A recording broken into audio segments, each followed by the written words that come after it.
many of them?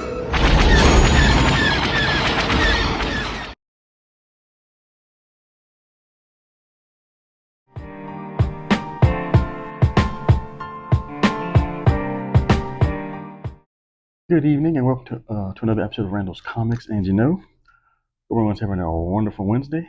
And tonight we are going to discuss variants. Variants. Variants.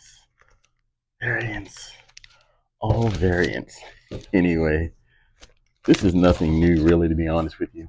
I did a show about 90s comic books, variant covers, and the 90s really opened the Pandora's box of variant covers, because starting with the issue, Glow in the Dark issue of Ghost Rider, issue number 15, you know, variants pretty much they were overpriced and heavily hyped variant comic covers from the 1990s and other speculation booms are notorious for losing their value. Most modern variants covers are also poor investments and only hold value if they feature a key appearance, a highly sought after artist, or generally rare. Examples of variants that have lost most of their initial hot market value include, of course, the 1990s speculator books. Almost all chromium, holographic, and die-cut cover comics from the early 1990s have little to no value today because they were massively overprinted. These include issues like X-Men number 1, 1991, and Youngblood, 1992. I'm well aware of that because, like I said, those comics mean a lot to me. But like I said, as far as their market value, you know, pennies on the dollar. And then, of course, there was the Amazing Spider-Man number 700, the Steve Ditko variant, 2013. This was a $1,200 retail seller incentive variant that sold for high prices upon release. However, its value has since decreased significantly, as have many other ratio variants from the 2000s and 10s. Okay. And of course, like I said, we have an example of that right now, too, as with Frank Miller and Tom McFarlane, their team back up, and they have this black and white issue of one of the characters using some scissors to behead some folks, and apparently the book is selling for over $100. And of course, this book may be in the dollar bins here in a few weeks. Let's just keep an eye on it and see what happens, shall we? All right, moving on along. I was kind of curious how many variants were produced per se, um, like for Marvel. So I did some little research, and I found out if you go to the Marvel website and click on variants, that you can see how many variants are produced for that month. So let's just take a look at how many variants are produced by Marvel for the month of September, shall we? Alrighty, we're just scrolling down here, looking here, and let's see some X-Men.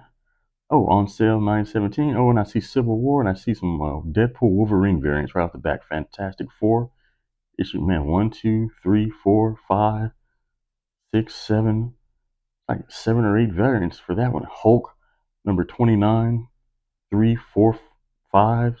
It's like 6 for that. Magic, few variants for that. Marvel Zombies Red Band, variants for that. Marvel DC, of course, variants for that. Deadpool, let's see here. What else we got here? More Marvel, these, all right. Let's click on, let's see what we got here. Marvel, let's see, Deadpool Batman, of course, there's variants for that. Spider-Man, of course, there's variants for that one as well. Keep scrolling up here, scroll down a little bit. Okay. And of course, like I said, this gives you a breakdown of all the variants that Marvel produces. Star Wars, Boba Fett. Like I said, and that's pretty much all the variants that Marvel produces for the month of September. So speaking of variants, and how I feel about them, I just ordered one. I don't have a problem with variants. Like I said, it's a buyer's market. If you're speculating, if that's what you're looking for. But sometimes what gets me is just the cover. I ordered this one from, of course, Comic Tom's. What did y'all think I ordered? When I saw this, I had to have it. I had to get it. Look at that. Del Auto Batman. Wow. That is a great looking cover.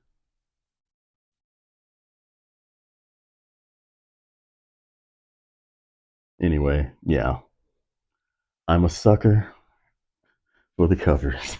Anyway, so yes, so that concludes tonight's episode of Randall's Comics. And if you like what I brought to you, please smash the like and subscribe button, hit the notification bell so you'll be notified when I release new materials. And as always, thank you for watching. And I always end the show with some peace, but with what's been going on this last week, let's definitely increase the peace, y'all. And let's use that fish grease to smother the hate. And I'll see you next time. You guys, take care.